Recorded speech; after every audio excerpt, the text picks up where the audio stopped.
This is the fastest way to create the slow shutter effect in Premiere Pro. Welcome everyone.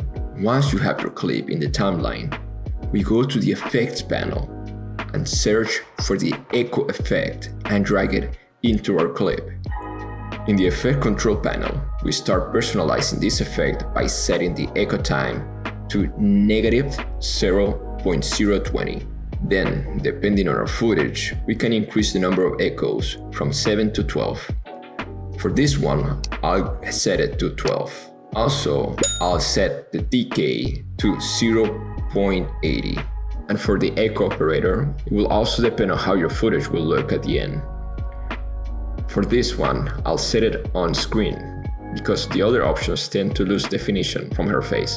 Now, for the final touch, we need to search for the posterize effect and add it into our clip.